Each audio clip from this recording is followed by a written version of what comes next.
Au début, on pense que c'est le lancement qui va être le plus dur de créer, mais non. Non. Les problématiques, les doutes, les challenges à relever, ça fait entièrement partie du métier. C'est inhérent, en fait, au métier d'entrepreneur. Il faut savoir quelle définition on met derrière la réussite. Est-ce que c'est vraiment, tu pars d'un point A et tu arrives à un point B et tu te dis « Ah, mais là, j'ai réussi » Ou est-ce que c'est tout le chemin, toutes les épreuves, tout ce que tu apprends en 2 ans et demi, bientôt 3 ans. Je crois que j'ai pris 10 ans de maturité. Tu m'as dit « Ouais, c'est vrai, c'est un peu flou. » Ouais. Mais il y a une certitude, c'est que je lâcherai pas. Exactement. C'est la seule certitude que j'ai aujourd'hui.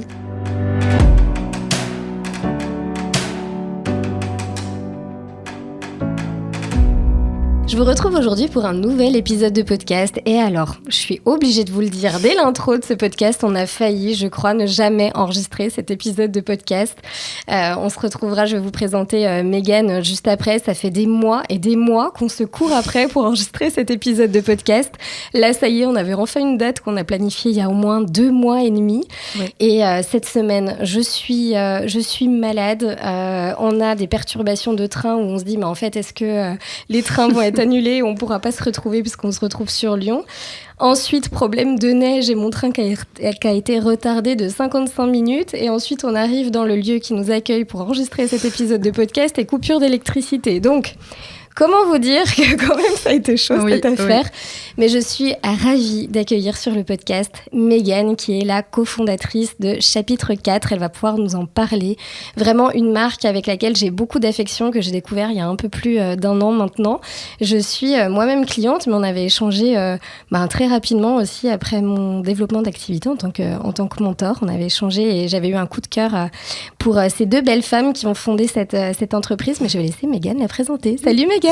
Hello Alexandre. Ça va ? Ça va et toi ? Oui, est-ce que t'es encore stressée ? Ça va mieux.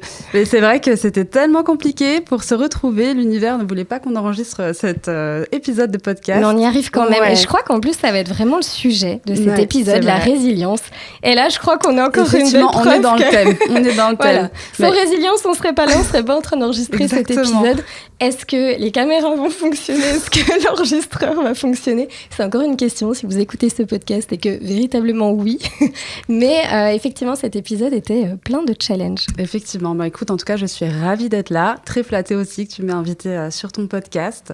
Comme je te disais, une petite appréhension parce que c'est la première fois du coup que pas la première fois que je fais un podcast, mais que je le fais seule et surtout avec les petites caméras. Mais bon, on les oublie, regardez-moi. Je pense qu'on va finir par les oublier, mais voilà, vraiment ravie d'être ici avec toi. Moi aussi. Mégane, est-ce que tu peux nous présenter ton entreprise Chapitre 4 ? Oui, effectivement. Alors moi, c'est Mégane, donc j'ai 30 ans, bientôt 31 ans. Donc effectivement, j'ai cofondé Chapitre 4, qui est une marque qui révolutionne un petit peu l'univers du cadeau de naissance. C'est une aventure familiale puisque je l'ai fondée avec ma grande sœur, Alison. Moi, je n'ai pas d'enfant, mais elle en a 2. Et c'est un petit peu une histoire d'inspiration mutuelle qui a fait que nous avons mené à bien ce projet et on lui a donné vie. De mémoire, je crois, c'est toi qui cherchais à offrir un cadeau de naissance à ta sœur et tu voulais pas forcément offrir pour le bébé parce que c'est ce que tout le monde fait. Et tu t'es dit, on prend pas assez soin des mamans, c'est ça, hein ? Exactement, c'est comme ça que l'idée est née. C'est tout un cheminement en fait, plein de choses qui ont amené l'idée, mais en fait si on remonte un petit peu le fil, c'était en 2020, donc une année charnière pour beaucoup. Une année où j'ai pris le temps de me poser pas mal de questions, de faire une petite pause dans le présent. Ouais. Vraiment, je me suis recentrée sur moi, sur mes forces. Parce que tu t'es retrouvée sans activité pendant cette période Covid ? J'étais toujours en activité, en CDI dans ma boîte. Je travaillais dans l'immobilier. Mais en fait, j'avais jamais eu autant le temps de me poser de questions sur la vie. Enfin, je me suis toujours posé des questions, mais là, c'était exacerbé. C'était vraiment... J'ai pris le temps de me dire qu'est-ce qui me plaît vraiment, quelles sont mes forces, mes faiblesses. Au final, la vie, elle est courte, tout peut s'arrêter du jour au lendemain. Je pense que là, ça a vraiment été une prise de conscience pour tout le monde. Et cette même année, effectivement, Alison était enceinte du coup de son 2e. Et je cherche à lui faire un cadeau. C'est vrai que je me creuse toujours un petit peu la tête pour faire des cadeaux. J'aime bien me démarquer dans ce que j'offre. Et là, je me dis, tiens, j'ai vraiment envie de penser à elle et rien qu'à elle. Et tout naturellement, je réfléchis. Je me dis, si moi, j'attendais un enfant, qu'est-ce que j'aimerais qu'on m'offre ? Tout de suite, je pense au service, que ce soit du bien-être physique ou psychique. Et je me dis, tiens, faudrait que je regarde un cadeau de naissance avec du service. parallèlement à cette époque, j'écoutais déjà tout ce qui était podcast autour de la maternité et j'entendais bien que c'était une magnifique aventure, mais ce qui ressortait toujours, c'était que c'était quand même très difficile pour la jeune maman, que c'est vraiment une période où elle est vulnérable, où elle manque cruellement de temps. Voilà, ça vient bouleverser tous les pans de sa vie. Donc j'avais quand même ça en tête et là je cherche donc tout naturellement dans Google cadeau naissance, jeune maman, cadeau service et là je trouve rien. Je me dis, mais ça colle pas avec tous les témoignages que j'entends. Pourquoi ça n'existe pas ? Si moi, je pense à cette idée, forcément, d'autres personnes y ont pensé. Donc, je me dis, bon, il y a un sujet. Il y a un vrai sujet. Je me dis, c'est étrange. Et vraiment, je cherche plusieurs heures. L'idée germe dans ma tête, mais elle m'a jamais quittée à partir de ce jour-là. Ok. Et effectivement, quelques mois après, donc du coup, j'ai jamais trouvé mon cadeau de naissance. Je ne sais même plus ce que je lui ai offert. Du coup, et je pense qu'elle non plus, elle s'en souvient pas. Et j'en parle à Alison. Donc 3 mois après, je lui dis, écoute, j'ai cherché à t'offrir. À la base, c'était des heures de ménage, mais voilà, je savais même pas comment lui offrir, combien d'heures je prenais, quelle société contacter. Enfin, je me suis dit, ça serait vraiment joli dans un coffret à remettre du service. Et là, elle me dit, ah ouais, c'est une bonne idée. On passe à autre chose et puis là je la vois, je vois encore la scène, elle est en train d'allaiter son petit et puis je la vois qui réfléchit, elle me dit mais oui, ça pourrait être aussi effectivement sous forme d'un coffret qualitatif, sous forme d'abonnement. Ça y est, c'était parti. Voilà, quoi. C'était parti en sachant qu'elle allait dans le marketing, donc l'idée a vraiment a commencé à germer à ce moment-là. Et puis voilà, elle nous a jamais quittés. Et de fil en aiguille. Donc ça a été tout un long cheminement parce que c'est vrai, ce que j'aime dire, c'est entre le moment où tu as l'idée, le moment où tu a envie de lui donner vie et le moment où tu lui donnes vie.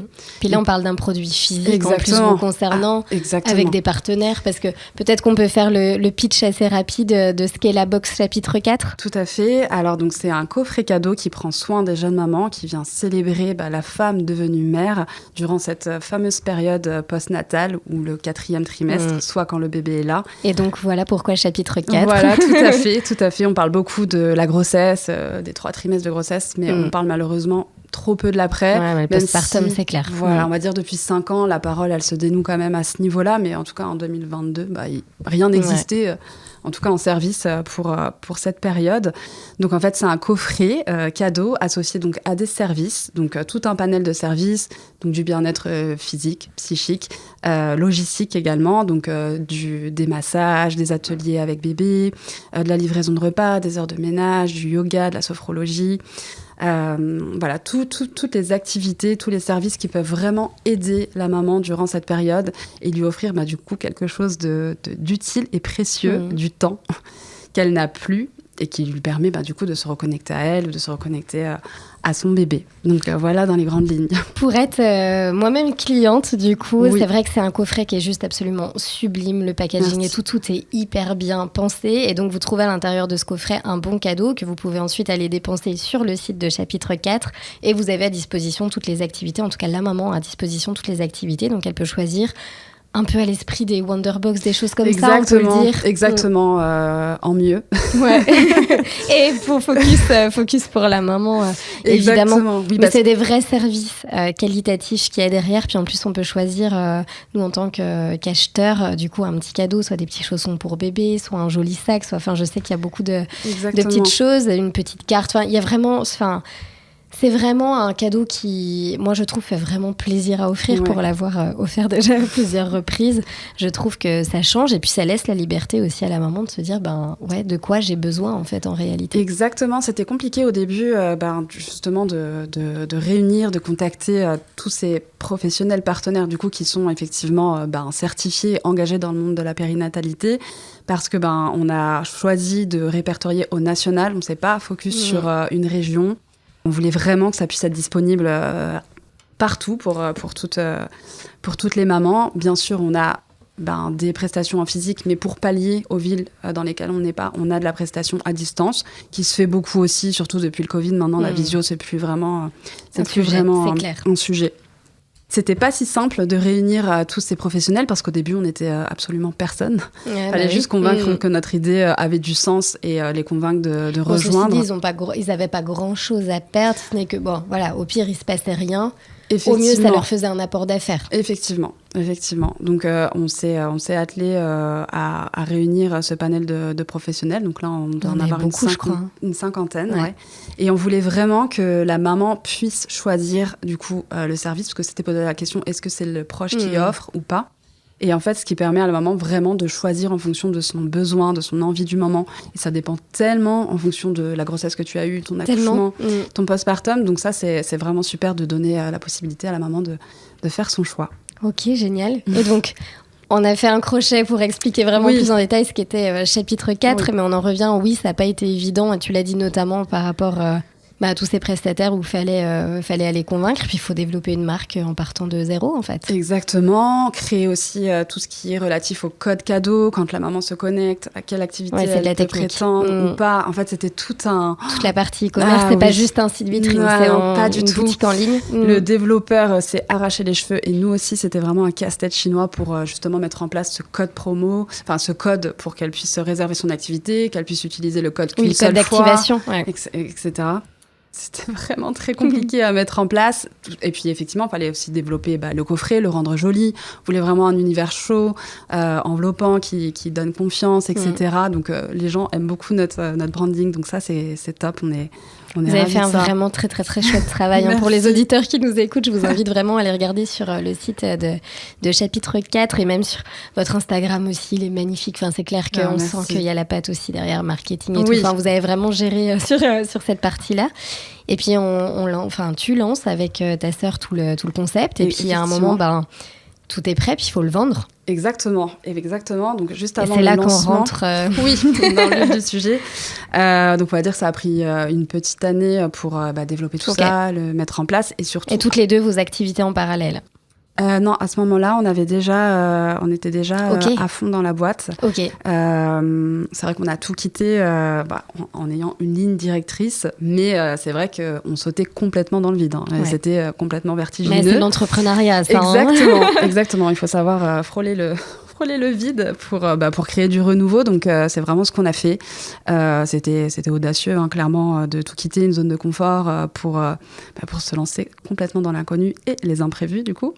Une petite année pour développer le projet, le lancer. Et surtout, avant le lancement, on a fait une campagne de financement participatif via Ulule qui nous a permis de récolter des fonds. Donc ça, c'était super. Et puis, on a fonctionné en pré-vente. Mais avec du recul, cette campagne nous a quand même coûté énormément d'énergie parce que pendant un mois, on doit être au taquet partout sur les réseaux, contacter nos cercles 1, 2, 3. Ça nous a vraiment... J'en ai fait une aussi campagne, c'était un enfer. Mais nous, on n'était même pas allés au bout de notre campagne. Ah oui. Alors après, on n'avait pas forcément un produit à vendre, c'est ça qui était plus compliqué. C'était vraiment un service... ouvert, non payant, un service public presque, j'ai envie de dire. Enfin, c'était un guide qui référençait les bonnes adresses. Et du coup, pour l'utilisateur, en fait, il n'avait pas d'intérêt. Donc, notre cible, ça aurait été plus professionnel. Puis, en fait, c'était compliqué de faire marcher une campagne de crowdfunding. Mais je me rappelle l'énergie. Je nous vois encore coller des affiches et poser des flyers dans les boîtes aux lettres. Mais ça, je pense que tant que tu le fais pas, tu peux pas savoir ce que c'est. Non, vraiment. Et puis, t'es porté par une énergie, les gens te soutiennent, tu dis, mais c'est quand même incroyable ce qu'on est en train de réaliser. Ça prend, en fait. Mais l'énergie que ça nous a demandé, je m'en souviens, à la fin du mois, on était complètement à plat. On s'est dit... Vous avez fait combien de préventes ? Alors, c'était, tu sais, par système de financement, on avait récolté à peu près 5 000 €. Donc, ce qui est pas mal. On s'est aussi confronté à la première problématique, c'est-à-dire que les gens pouvaient adorer notre produit, mais elles n'avaient pas forcément de maman agacée dans l'entourage. Donc, il y avait quand même des dons libres, donc ça n'a pas empêché les gens de participer, mais on s'est quand même dit, mais c'est vrai que tout le monde n'a pas une maman à gâter dans son entourage. Donc voilà, ça nous a fait un petit... Ou pas tout de suite. Voilà, exactement. Donc premier petit élément. Donc on termine cette campagne. Là, le site était prêt, du coup, à être lancé. Et arrive, du coup, la période de l'été. Juillet-août. La campagne, c'était sur mai et juin. Juillet-août, donc une période plutôt calme.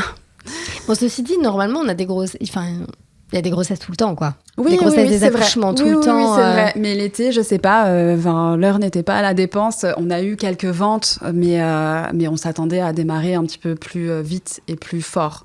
Au vu de la campagne qui avait été un succès. Après, je pense qu'on a aussi ralenti dans notre communication. On était tellement à plat qu'on a fait très fort un mois. Et puis là, on s'est tu. C'est aussi toujours le challenge. Je ne sais pas si vous l'avez vécu, mais moi, je l'entends souvent de par notre expérience aussi en tant qu'agence. Beaucoup de personnes me disent... Moi, j'ai l'impression que quand je vais lancer mon site, hop, ça va partir. Oui. Alors qu'en fait, c'est juste l'atterrissage, le site Exactement. internet, et que oui, il faut qu'il soit bien pensé, il faut que ça convertisse, il faut que quand les personnes viennent dessus, on trouve la bonne info et qu'on puisse passer à l'achat et que tout fonctionne. Exactement. Mais le trafic, alors il y a le référencement qui est à travailler, bien sûr. Mais ça vient pas tout de suite non plus, parce qu'il faut un certain temps. Après avoir mis en place les bases, après avoir travaillé ses titles, ses métadescriptions, tout ça, bref, toutes les bases de référencement, il y a encore tout le temps que ça monte dans les résultats de recherche. Et oui, le trafic arrive pas tout seul. Exactement. Et j'avais cette donnée en tête. Je savais bien qu'une fois qu'on lance, il faut du temps. Effectivement, que le temps que le référencement fasse son petit bout de chemin, etc. Je l'avais bien en tête, mais ça a quand même été, malgré tout, une frustration de voir qu'on s'était tellement donné pendant 1 an pour le lancer. Ouais, tout ça pour ça. Ouais, voilà. Et... moi, j'ai pris sur moi. Je me souviens, Alison a eu une période un petit peu de... C'est dur, quoi. On venait de se lancer et on se disait déjà, c'est pas si simple. Oui, mais non, tu viens pas de te lancer, puisqu'en fait, ça fait déjà 1 an que tu t'es lancé. Voilà, c'est juste ça. Que t'as pas... ton produit est encore pas lancé, disponible à l'achat, mais en fait, l'énergie que tu donnes pendant 1 an... Ah oui, la première année est quand même assez plus rude. Tu finis par 1 mois de campagne où t'arrêtes plus. Forcément, à un moment, l'énergie, elle peut pas être au max tout le temps. On n'est pas des robots, quoi. Oui, complètement, c'est vrai. Non, mais c'est important de le rappeler. C'est important de le rappeler parce que quand on est dedans, on se rend pas compte, en fait. Et on se rend même pas compte non plus des petites victoires, des petits succès. On est tellement focus chiffres, ventes, qu'on fonce. Et c'est important de regarder aussi le chemin parcouru. Il y a un moment, on aurait rêvé d'être là. Quand on se disait juste, mais ça serait super de créer un coffret pour les jeunes mamans. Mais là, il est lancé. Des proches l'achètent et l'offrent aux jeunes mamans. Donc voilà, au final, notre idée, elle a pris vie et elle fonctionne. Le métier change aussi. Oui. C'est-à-dire que je le vois aussi souvent... dans les entrepreneurs que j'accompagne, tu sais, tu as toute la phase créativité où tu es porté, où tu imagines le produit ou le service parfait qui aussi te conviendrait à toi. Et puis après, cette phase où c'est plus dépendant que toi, en tout cas ton métier change. Totalement. Tu n'es plus à la création, tu es maintenant à la vente et au développement de ton entreprise. Et c'est c'est pas le plus facile. Non, j'allais dire le plus rude, effectivement. Au début, on pense que c'est le lancement qui va être le plus dur de créer, mais non. Non. Mais heureusement qu'on ne le sait pas, tu crois pas ? Exactement. Je suis d'accord. Non, s'il y a des personnes qui veulent se lancer dans l'entrepreneuriat, ne prenez pas peur quand on dit ça, mais c'est juste que véritablement, moi je dis toujours, à chaque fois que je lance un nouveau projet, la 4e entreprise maintenant, à chaque fois, je me retrouve à dire heureusement que je savais pas ce qui m'attendait, parce que en fait si tu sais tous les problèmes qui t'attendent à l'avance, t'as jamais envie de te lancer. Puis heureusement qu'on a cette énergie, cette passion qui nous fait aller vers l'inconnu et se lancer dans le vide, comme tu le disais tout à l'heure. Il faut trouver le parachute en cours de route, mais... Effectivement, c'est vrai, il faut le rappeler aussi. Je pense que, pour toutes les personnes qui veulent se lancer ou qui sont actuellement... qui savent de quoi on parle, j'ai compris. Je le savais avant, mais voilà, une fois qu'on pratique, en fait, les problématiques, les doutes, les challenges à relever, ça fait entièrement partie du métier. C'est inhérent, en fait, au métier d'entrepreneur. Donc après, il faut composer avec. Il faut savoir aussi se forger un mindset, un mental, apprendre à surfer en fait avec ces... Il faut apprendre à prendre plaisir sur ce chemin-là. Exactement. Parce que si on vise que l'objectif, que la fin, on l'a atteint, puis en fait, ça nous satisfait même plus. Exactement, et puis il faut savoir quelle définition on met derrière la réussite. Est-ce que c'est vraiment, tu pars d'un point A et tu arrives à un point B et tu te dis, mais là, j'ai réussi, ou est-ce que c'est tout le chemin, toutes les épreuves, tout ce que tu apprends pendant ce temps-là. Voilà, c'est une vraie réussite. Moi, personnellement, en 2 ans et demi, bientôt 3 ans, je crois que j'ai pris 10 ans de maturité. Vraiment, ça m'a énormément appris professionnellement, personnellement. C'est vraiment une introspection en permanence de soi-même et de son entourage. Un des meilleurs outils de développement personnel qui existe. Exactement. Exactement. Du coup, vous lancez chapitre 4. Les ventes sont calmes au début. Je crois qu'il s'est quand même passé des belles choses parce que vous êtes passé dans les maternelles. Oui, tout à fait. Donc, effectivement, on lance. Période un petit peu creuse durant l'été. Mais voilà, on fait quand même quelques ventes. Donc, voilà, déjà de lancer un produit qui se vend, c'est déjà une réussite. Voilà, même si c'était pas à la hauteur de ce qu'on espérait, ça reste une réussite. Et on fait du coup nos premiers salons à Paris et puis à Marseille. Donc là, on se présente à notre public, notre cible, en présentant du coup nos coffrets. On voit que c'est, il y a l'attrait, mais qu'est-ce que c'est c'est super joli, donc on est contente, les retours sont bons. Après, on est confronté aussi au fait que tout le monde n'est pas au fait que, il faut aussi parfois célébrer la maman. Autant sur Instagram, c'est un petit univers, tout le monde se comprend. Autant dans la réalité, tu veux toujours faire un cadeau à bébé, quoi. Voilà, exactement. En fait, on s'est rendu compte sur les salons qu'on devait convaincre les personnes, en fait, de penser à la maman. C'est dingue à quel point la maternité est devenue quelque chose de banal quand même. Oui. Mais... Oui. C'est chaud quand même. Oui, non, mais complètement. Ouais, ça nous a fait vraiment drôle parce qu'on redescendait de notre petit nuage d'Instagram, notre campagne... Et on s'est dit, ah oui, non, en fait, il y a vraiment du chemin à faire. Nous, on s'est dit, c'est vrai que si on avait lancé chapitre 4 en 2015, où aucun podcast n'existait, on ne parlait pas du tout du postpartum, je pense que ça aurait été beaucoup trop tôt. On aurait dû gâter la maman, mais pourquoi Là, aujourd'hui, en 2022, quand on s'est lancé, c'était le champ des possibles était ouvert. En fait, on était en plein dedans. On n'a pas eu tant que ça à convaincre les gens. Ça commençait à être un petit peu dans les mœurs de célébrer aussi la maman. Mais il y a toujours de l'éducation. Exactement. Donc ça, c'est grâce au salon qu'on l'a compris. C'était pas du tout... les salons, c'était vraiment plus pour la visibilité, effectivement, se confronter un petit peu aux personnes, mais c'est pas là où on vendait le plus, parce qu'en plus, c'est un produit, avec la difficulté qu'on vend du service. Donc c'est doublement compliqué. On peut avoir un coup de cœur sur le coffret, mais la question c'est mais moi je souhaite offrir à une maman qui habite à Bordeaux, est-ce que vous avez des partenaires? Donc les personnes sont un petit peu en phase de réflexion. Je vais regarder les prestations. Donc voilà, on a fait plusieurs salons qui ont été quand même porteurs, et ça nous a permis de rentabiliser, mais par la suite. Ça, c'est important aussi que les gens... Le retour sur investissement, il est généralement très, très, très, très long. Faut avoir conscience aussi que l'entrepreneuriat, c'est investir avant de recevoir, quoi. Exactement. Et parfois, investir sans savoir si on aura un jour le retour sur investissement. Mais si on n'investit pas, on risque pas de le savoir. Exactement. Mais je sais que c'est un challenge. On a toujours peur de se dire, OK, mais là, j'investis. Est-ce que je vais m'y retrouver un jour? Est-ce que je vais finir par payer mes prêts sur ma personne parce que j'aurais pas réussi à développer cette entreprise? Je sais que c'est beaucoup de questionnements. Exactement. Et pour autant, je crois que tout entrepreneur est passé par là et a accepté de prendre ce risque-là aussi. C'est une phase obligée de passer un petit peu, de tester, en fait, d'apprendre. OK, ça marche, est-ce que je reproduis? OK, ça fonctionne pas. Quelle autre source je peux mobiliser? Puis ce qui marche un jour peut ne pas marcher le lendemain, et inversement. Et du coup, c'est une sacrée gymnastique. Exactement, c'est un jeu d'équilibriste en permanence. Donc, on fait nos salons. La période de Noël arrive. Là, on se rend compte qu'on vend quand même pas mal. Donc voilà, c'est une période propice à gâter les mamans, même si elle devrait être toute l'année. Mais bon, on est quand même ravis. Ça monte bien. On est du coup en croissance. Et puis, effectivement, on a un passage dans l'émission des maternelles. Donc ça, c'était une belle consécration. On est vraiment ravis de ça. Ça s'est fait comment? Vous leur avez envoyé une boîte pour qu'ils découvrent eux la box? Alors, on a eu le contact de la présentatrice, et du coup, Alison a envoyé plusieurs mails à plusieurs reprises parce que elle est contactée tous les jours par les marques qui gravitent autour de la maternité. Donc, c'est vraiment, fallait vraiment énormément relancer. Et puis un jour...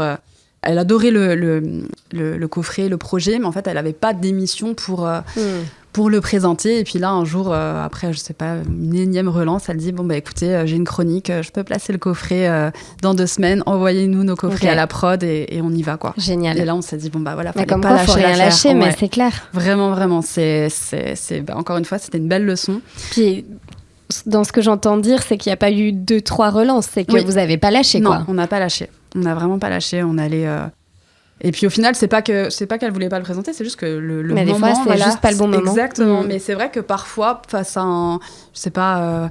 du coup, il n'y a jamais eu de nom ni de vue, par exemple, mais c'était plus... on s'était peut-être dit, elle ose peut-être pas dire non, je sais pas. Et donc, ça peut freiner certaines personnes.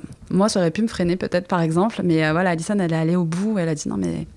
Faut continuer, on relance. Plein d'apprentissage, et comme quoi la persévérance finit toujours par payer. Exactement. Donc c'est vrai que ça a été une très belle visibilité. Donc ça, c'était début 2024. Donc au final, c'était il n'y a pas si longtemps. Est-ce que vous avez eu des ventes après ça ou pas ? On a eu des ventes. Okay. On a bien vu qu'il y avait eu un trafic beaucoup plus élevé sur le site. Okay. Donc ça, c'était chouette. Après, ça n'a pas non plus... il n'y a pas eu non plus énormément de ventes. Enfin, il n'y a pas eu un avant-après les maternelles, on va dire. Okay. Par contre, ça a vraiment donné de la crédibilité à l'offre, une très belle visibilité. Et c'était une très belle consécration aussi. C'était un objectif que j'avais quand le coffret n'existait même pas. Je me suis dit, il faudrait qu'on passe dans les maternelles.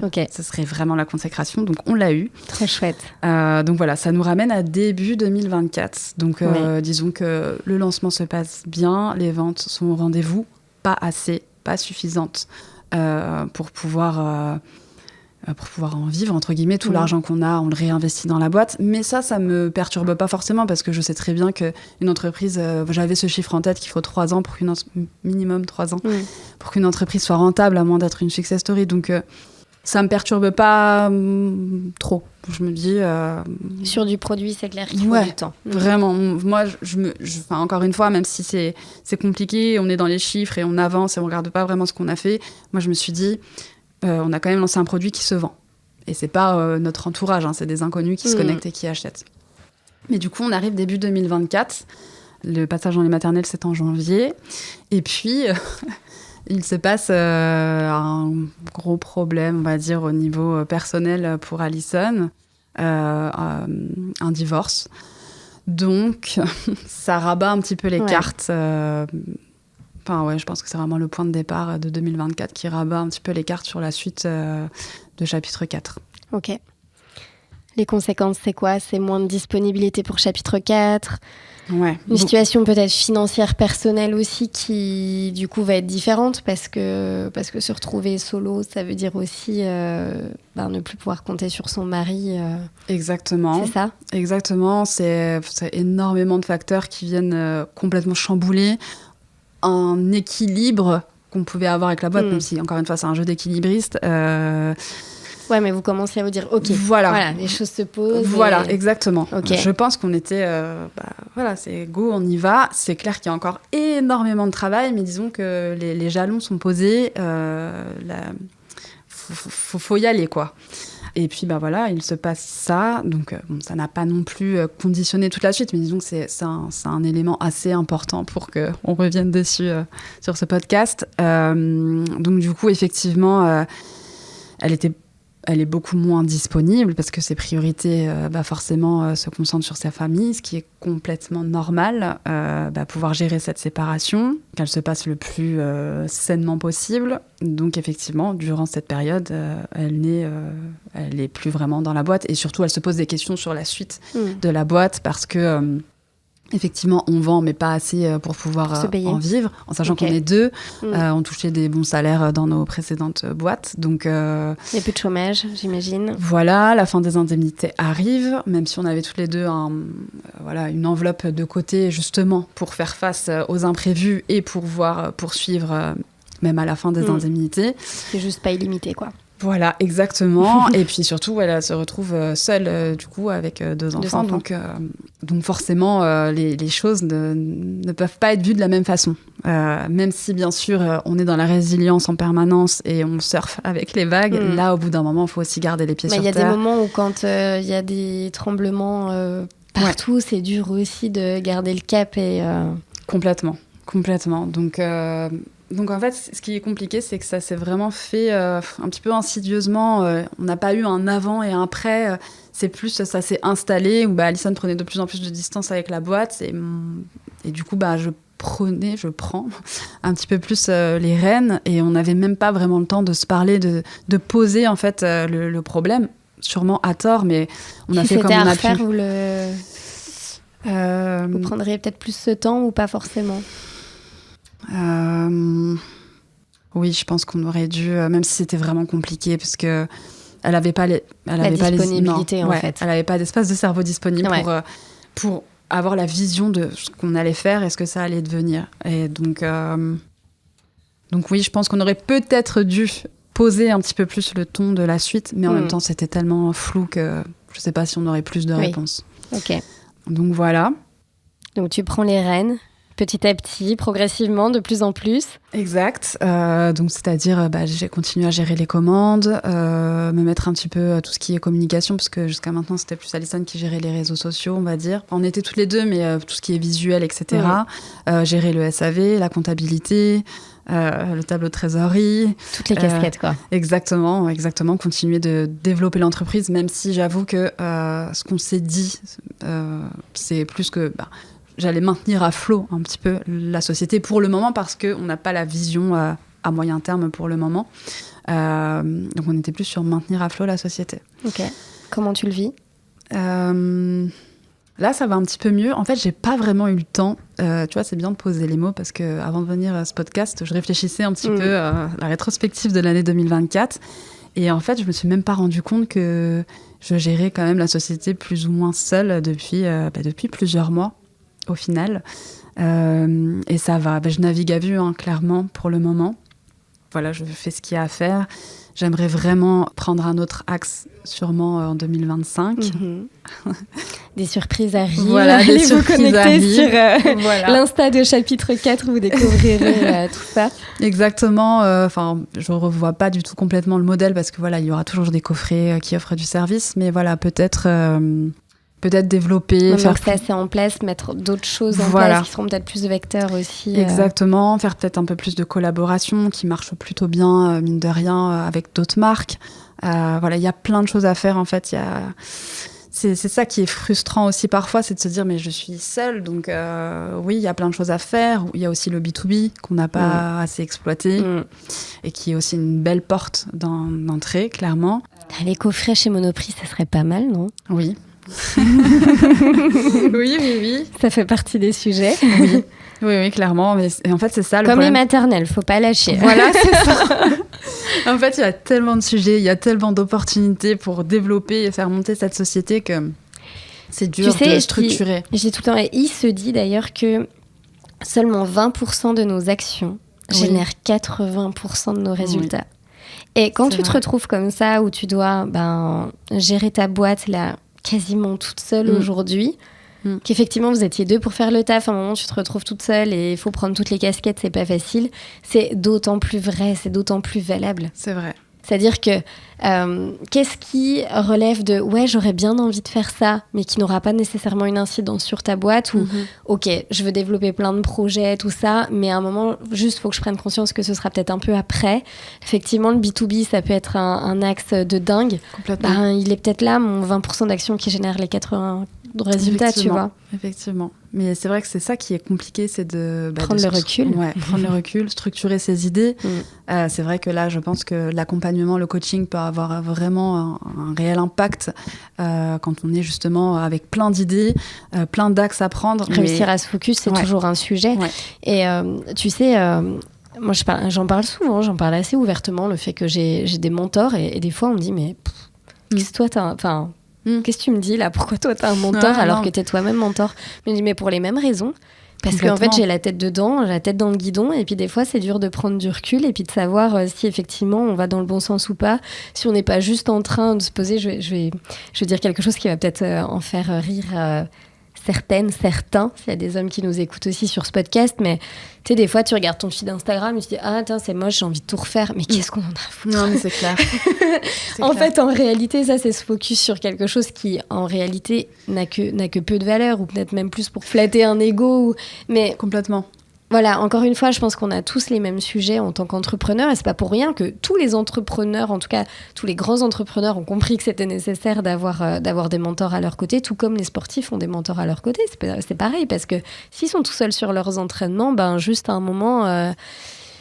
ils n'arrivent pas à se focus, à savoir, est-ce que je suis dans le vrai, est-ce que je suis dans le faux ? Et puis, on sait que pour le cerveau, la charge mentale que ça représente aussi de se poser toutes ces questions à chaque fois de est-ce que je fais bien, est-ce que je fais pas bien, est-ce que je continue pas, est-ce que je suis juste en train de m'acharner pour rien ou est-ce que non, c'est la fameuse résilience qu'on me demande d'avoir. Ça, c'est pas facile. Hein. Complètement. Et puis, ça a un réel impact sur ton entreprise si t'es pas... si tu as trop de choses en tête, que tu ne sais pas où tu vas, ça a un réel impact. De toute façon, la nécessité de prendre soin de sa santé physique et mentale, idem, c'est quelque chose que j'ai compris, on va dire, passer la première année, mais c'est tellement important pour pouvoir continuer sur la durée. Parce qu'il y a tellement de moments où tu peux t'arrêter. Le mindset dans cette histoire, c'est 80% des résultats. Complètement. Et ça fait tout. Il faut tellement être bien entouré, que ce soit nos mentors, mais aussi l'entourage, avoir des personnes ressources où tu sais que quoi que tu dises, quoi que tu fasses, ils seront là pour t'écouter, jamais te juger et qui te soutiendront et te tireront vers le haut. Ça fait partie aussi de la réussite selon moi. Alison, elle est toujours là malgré tout ou... Oui, oui, elle est toujours là. C'est vrai qu'elle a tellement travaillé aussi sur la boîte que j'imagine que ça doit... C'est dommage qu'elle soit pas là aujourd'hui, mais ça doit être difficile aussi. Pour elle aussi, j'imagine, d'avoir dû lâcher, malgré elle, tout ce qu'on a construit aussi. Elle est toujours là, en fait. Les grosses décisions, je les prends pas seule et je m'en parle. C'est juste qu'elle manque cruellement de temps et encore une fois, de cerveau disponible pour se consacrer à ces sujets-là. C'est vraiment une énergie... on peut pas se rendre compte tant qu'on n'est pas dedans. Après, il y a sûrement un magnifique cadeau derrière tout ça et ça va peut-être vous permettre aussi... peut-être que dans l'idée, c'était pas la structuration que vous aviez imaginée et puis en fait, il réserve peut-être plein de surprises derrière ça. Complètement, rien n'est figé. Parfois, quand on a, encore une fois, la tête dans le guidon, on a du mal à voir qu'en fait, c'est pour du mieux. Oui, complètement. Complètement, c'est vrai.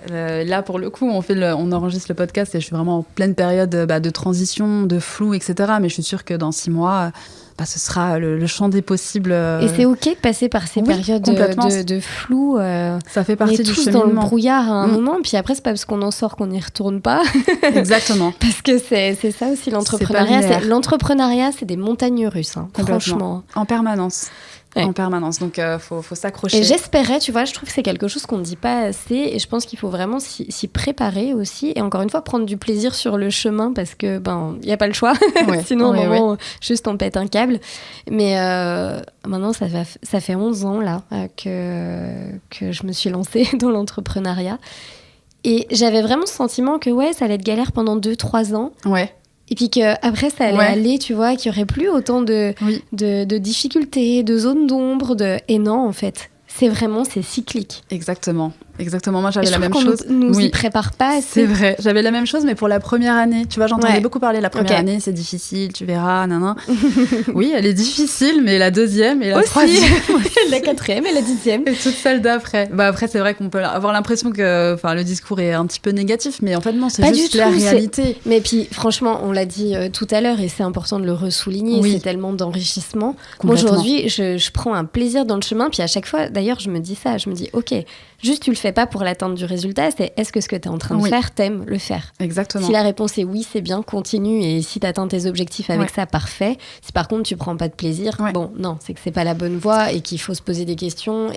Exactement. Bon, alors ça veut pas dire que tout est tout beau, tout rose dans nos journées, c'est-à-dire qu'à un moment, quand tu te mets sur ta compta et puis que tu as des mauvaises nouvelles ou autres, ça reste relou pour tout le monde. Exactement. Mais c'est juste qu'à un moment, ça doit pas définir aussi... La suite, exactement. Mais oui, c'est vrai, il faut avoir le courage aussi de se poser les bonnes questions et surtout l'honnêteté de regarder les réponses. Ça, c'est pas si simple non plus. C'est tellement vrai. Mais oui, c'est énormément de satisfaction personnelle derrière tout ça aussi. Et puis, se forger ce mental aussi, c'est hyper important pour son business, mais aussi pour la vie tout court, parce que elle est pleine de hauts et de bas également. C'est clair. Elle n'est pas linéaire. Mais l'imprévu fait partie de notre vie tout court. Complètement. C'est juste que là, c'est vrai que dans le perso, dans le pro, on relève des défis en permanence. Mais voilà, ça fait partie du métier et c'est ça qui est beau aussi dans le fait d'entreprendre. Mégane, quand on a discuté toutes les deux de cet épisode de podcast, il y a quelque chose que tu m'as dit que je voulais vraiment qu'on aborde sur cet épisode de podcast. C'est que cet été, je crois, tu as pris un job en parallèle de chapitre 4. Parce que, à un moment, on a tous des contraintes financières. Est-ce que tu peux nous parler de cette prise de décision ? Pourquoi ? Comment ? Parce que je pense que ça peut faire du bien à certains entrepreneurs de l'entendre aussi. C'est qu'à un moment, on n'est pas obligé d'abandonner sa boîte quand il y a des moments plus difficiles, qu'il y a des alternatives. Et On le voit aujourd'hui, t'es encore là. Et... Oui, effectivement. Alors, comment ça s'est fait ? Donc, voilà, début 2024, il y a eu ce que je viens de citer. Donc, ça a posé énormément de questionnements sur la suite, de doutes. Est-ce que je vais reprendre toute seule ? Est-ce qu'on continue aussi, même si la question n'a... Enfin voilà, elle était silencieuse, mais voilà, forcément tu te la poses. Est-ce que c'était à deux ce projet et on le termine à deux ou rien du tout ? Donc voilà, je me suis posé beaucoup de questions et je pense que j'avais aussi besoin de prendre un peu de recul sur tout ça. À côté de ça, effectivement, les indemnités se terminaient. J'ai de l'argent de côté, mais je me suis dit, j'ai pas envie de tout mettre non plus dans la boîte. En fait, j'avais besoin de me refaire une enveloppe pour pouvoir réinvestir aussi, etc. Et peut-être de prendre un peu d'air au final. Oui, je pense. Je l'ai compris après. Parce que jusqu'au dernier moment, je ne savais pas si je le faisais ou pas. Ça a vraiment été un concours de circonstances. Ça s'est fait hyper rapidement. J'ai pas postulé à 1 milliard de travail. Ça en était un. Et je me suis dit, allez, go, on y va. Le responsable savait que j'avais ma boîte à côté. C'était pour un remplacement de congé maternité. Donc, voilà, il savait pourquoi j'étais là. Donc, c'était très bien. La situation nous convenait à tous les deux. Mais effectivement, je me suis rendu compte par la suite que... ça m'a permis de faire une vraie pause. C'était pas évident non plus parce que... Tu gérais les commandes le soir ? Je gérais les deux. Et en fait, je me suis lancée un petit peu trop naïvement dans ce job en me disant, ça va aller. Oui. Mais c'est pareil, heureusement qu'on sait pas. Ouais, exactement. Et là, je me suis dit, je pense que... C'était un temps plein ? Oui. Ah ouais. Ouais. Je pense que j'avais des œillères, vraiment. Je me suis dit, mais non, mais ça va aller... Voilà quoi, je vais faire le job et puis le soir, je me remettrai dans ma boîte, un petit peu le matin, un petit peu le soir. Pas du tout. Enfin, si, au début, le premier mois et puis après... et puis après ça a duré combien de temps cette période ? 5 mois. 5 mois quand même. Ouais, quand même. Donc, mine de rien, oui, ça a pris beaucoup de mon espace aussi de cerveau, de devoir être à temps plein sur un travail. Mine de rien, j'ai été formée à des choses parce que voilà, je connaissais pas tout. J'ai vraiment pas pris la facilité. Ça, c'est vraiment moi, ça me ressemble. Si c'est compliqué, allez, go, j'y vais, quoi. Ouais, donc, mais après, ton cerveau, il a été focus sur autre chose pendant ce temps-là. Voilà, mais au point où je me suis dit, mais là, je vais jamais y arriver. C'est pas possible. Autant le début... Voilà, c'est le temps de se mettre dans le bain. Je bossais le matin avant de partir et le soir en rentrant, et puis les week-ends. Autant, au bout d'1 mois et demi, 2 mois, je me suis dit, là, ça va pas être possible. Donc ça, c'était durant le mois d'août. Je me suis dit, et Alison t'aidait un petit peu quand même sur cette phase-là ? Oui, surtout que quand je me suis lancée dans le job, c'était en plein pendant la période de fête des mères. Donc un petit lancement, une belle petite collab à ce moment-là. Donc Alison a géré pour le coup, elle a pris les rênes à ce moment-là. Donc oui, effectivement, elle faisait de son côté, mais vu que pour les commandes, on se départageait un petit peu les envois, voilà, forcément, j'avais des commandes à faire. Le SAV, c'est moi qui m'en occupe, donc j'ai pas lâché la main sur ça. Et puis voilà, au bout d'2 mois, je pense, je me suis dit, allez, là, je lâche. C'est pas grave, je prends le temps nécessaire. Tu lâches quoi alors Du coup, chapitre 4, au niveau de la com, etc. Je cherche pas à développer, je fais ce qu'il y a à faire, c'est-à-dire les commandes, le SAV, la compta, et ça s'arrête là. Du coup, pendant... Juste ce qu'il faut pour tenir la boîte. Quoi. Exactement, parce que c'était plus possible en fait. C'est déjà beaucoup, hein. Oui, c'est déjà beaucoup, mais oui, c'est vrai. Soulignons-le quand même. Oui, c'est vrai. Et puis après, vers septembre, là, j'ai commencé à reprendre un petit peu parce que le travail allait bientôt se terminer et ça allait un petit peu mieux. Mais effectivement, le message que j'aurais à donner, c'est que tout est possible. Rien n'est simple. Ouais. Mais avec... Ça se saurait. Oui, c'est clair. Mais avec de la conviction, on croit à notre projet. Il faut passer par des petites étapes. Ça reste temporaire. De toute façon, c'est ça qui m'aide à tenir, bien évidemment. J'aurais jamais pu me lancer dans un CDI. Non. Non. Impossible. En tout cas, pas un temps plein. Non. Non. Ça aurait été impossible. Faut faire des choix et là, faut avoir les pieds sur terre. Mais après, avant de faire un choix, effectivement, il y a ces entre-deux qui sont possibles, qui sont peut-être pas confortables, mais qui peuvent permettre juste de donner de l'air et de se dire, ok, ça va peut-être juste me permettre de respirer, de faire le point. Exact, c'est ce qui s'est passé. Savoir ce que je veux ou pas. C'est ce qui s'est passé parce que avant, il y avait toute cette phase de doute, de remise en question. Vraiment, là, je me disais... c'est peut-être la fin, parce que j'arrivais pas à voir l'issue possible.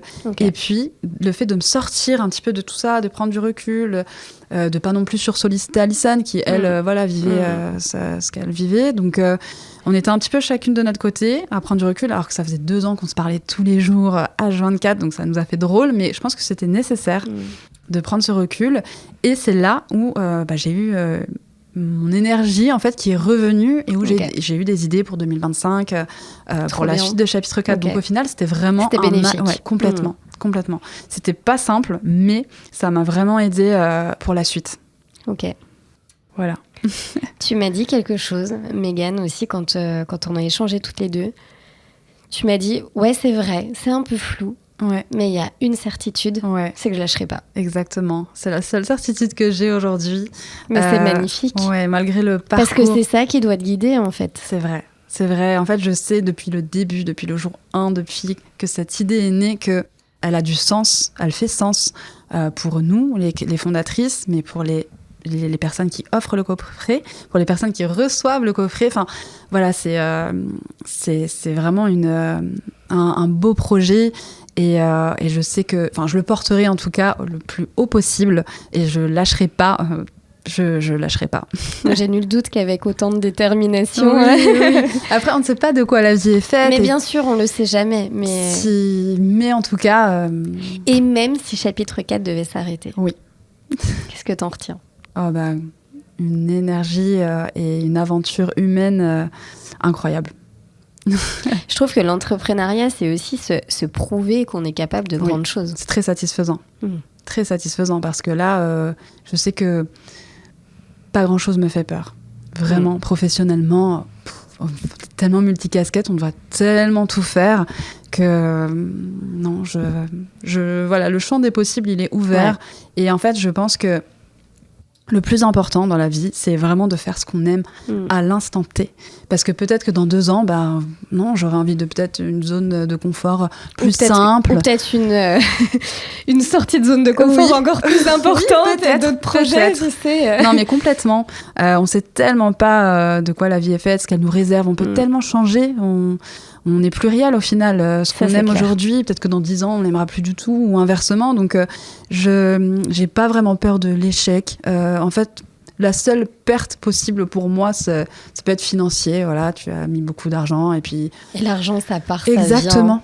Ça vient. C'est la seule chose négative, entre guillemets, et encore. Nous, on s'est retrouvés dans des phases, dans nos parcours d'entrepreneurs avec mon mari, où franchement, il y a eu des moments qui ont été chauds. Enfin, nous, on a démarré première entreprise endettée de plus de 90 000 €. Où, franchement, derrière, fallait y aller avec un modèle qui marchait pas. Un mentor à ce moment-là qui nous avait dit votre entreprise, ça marchera jamais.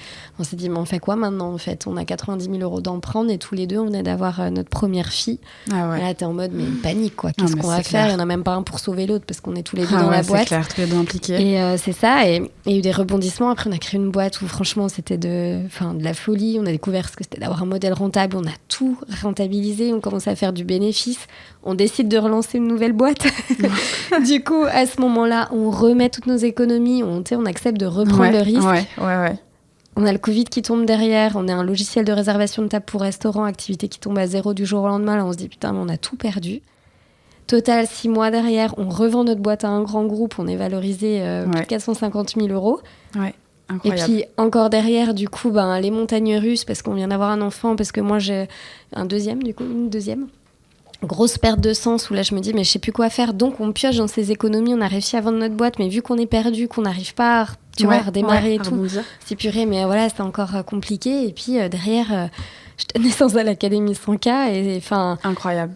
Ouais, incroyable. C'est ça. Mais en fait, c'est tellement ça. Et s'il y a quelque chose aujourd'hui que j'ai retenu avec mon mari, on est hyper formel sur le sujet quand des fois il y a des moments plus difficiles aussi, parce que ça nous arrive encore une fois. Complètement. Je croyais tellement que ça n'arriverait plus un moment, mais c'est tellement pas ça. Que je me disais, on se disait même à deux, s'il y a une certitude, c'est qu'on sait que maintenant l'argent déjà ça se trouve. Ouais. Quand tu crois vraiment ce que tu veux faire, il y a toujours des opportunités. Des investisseurs, des fonds d'investissement spécialisés, des associations même d'aide aux entrepreneurs, etc. Les banques, enfin bref, il y a beaucoup de solutions en réalité qui peuvent quand même s'offrir à nous à partir du moment où par contre on y croit fermement. C'est ça. Parce que tout part de là. Encore une fois, on parlait de mindset, mais c'est notre énergie en fait. Tout part de là. Et puis il y a des moments, ça va être des moments de flottement, ça va partir. Puis après, tu vas te refaire avec certaines choses. C'est la même chose sur l'immobilier. Moi, je pense à ça parce qu'on avait vendu un appartement, on avait fait une belle plus-value. Et on a fait un très mauvais achat. Ouais, oui.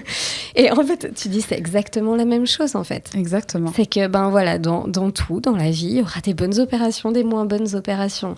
Le but, à la fin, ça reste l'équilibre. Et puis de toujours être quand même en progression. Exactement. Et en accord avec soi-même et ses choix. Exactement, c'est ça. Et faut vraiment rappeler les bases, parce qu'on a tendance à l'oublier quand on est dedans. Et c'est vrai qu'il faut que ça fasse sens, en fait. Faut mettre du sens dans ce qu'on fait. Faut que ça ait du sens. Faut se lever matin avec cette énergie d'accomplir. Savoir pourquoi tu le fais. Et voilà, exactement. Et je pense que c'est très important de se rappeler effectivement pourquoi on le fait et de penser pourquoi le long tu terme. le fais du coup? Pour mettre du sens, ça a du sens de me dire que j'ai créé quelque chose qui contribue à plus grand que moi et qui apporte du bien-être. Quand on voit les petits mots, des proches qui offrent aux mamans et les mamans qui sont hyper heureuses de recevoir, franchement, ça vaut tout l'or du monde. Donc, c'est vraiment un beau projet. Moralité, l'entrepreneuriat, aussi challengeant soit-il, c'est quand même vraiment une aventure hors du commun. Oui, c'est clair, vraiment. Et hyper gratifiante. Totalement, très satisfaisante. Bon alors c'est quoi la suite? En tout cas on te souhaite quoi pour la suite de chapitre 4? De continuer à mettre du ssens dans ce que je fais, nourrir l'ambition. Tu réécouteras cet épisode de podcast quand tu oublieras. Non, c'est clair. Voilà, continuer à mettre du sens, nourrir l'ambition d'être heureuse et effectivement, que ça ait du sens à l'instant T, en tout cas, on verra la suite. Je ne me mets pas vraiment de pression. Tout ce que je sais, c'est qu'aujourd'hui, ça me plaît, que je veux le porter le plus haut possible. On verra bien la suite, mais voilà, écouter mon intuition, aller au bout. Et puis, j'espère être bientôt la référence en cadeau de naissance. Ça serait incroyable et je suis sûre qu'on finira par y arriver. Mais moi, j'en suis certaine aussi. Et à toutes les mamans, futures mamans qui nous écoutent, à toutes les amies de maman, famille de maman, enfin bref. Les collègues. Passez le message autour de vous, juste allez regarder ce que fait Chapitre 4, parce que c'est une belle entreprise qui porte des belles valeurs. Donc juste, allez regarder.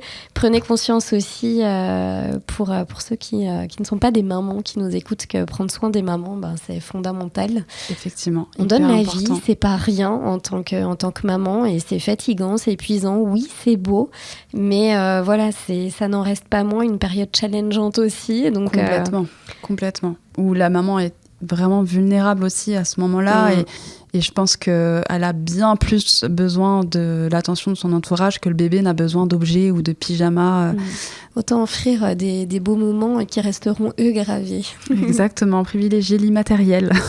Mégane, on te retrouve où? On retrouve où Chapitre 4? Alors, sur les réseaux, donc principalement sur Instagram, donc Chapitre 4 en lettres. On a notre site aussi, chapitre4.fr. Vous pouvez passer du coup les commandes et commander vos coffrets. Voilà, c'est un univers très sympa que je vous invite à découvrir. Je mettrai les petites notes dans la bio du podcast pour ceux qui veulent aller voir directement. Cool. Et du coup, Mégane a une petite surprise pour vous si vous écoutez le podcast, que vous les commandez pour vous faire plaisir ou pour offrir à une maman. Mégane, qu'est-ce qui se passe? Eh bien, on a mis en place un petit code promo, du coup, merci pour elle, qui permet d'offrir les frais de port si vous passez du coup votre commande. Du coup, période de validité jusqu'à la fin de l'année. Ok, je mettrai ça aussi dans les notes du podcast. Merci encore pour ce bel échange en toute authenticité. Oui, vraiment. Merci pour tes mots, et c'est important aussi qu'en tant qu'entrepreneur, tu vas en parler de libérer la parole sur le côté maternité. C'est la même chose sur le côté entrepreneurial, et encore plus entrepreneuriat féminin. C'est vrai. donc c'est chose faite. Merci beaucoup. Merci beaucoup à toi. C'était vraiment très, très sympa. À bientôt. À très vite.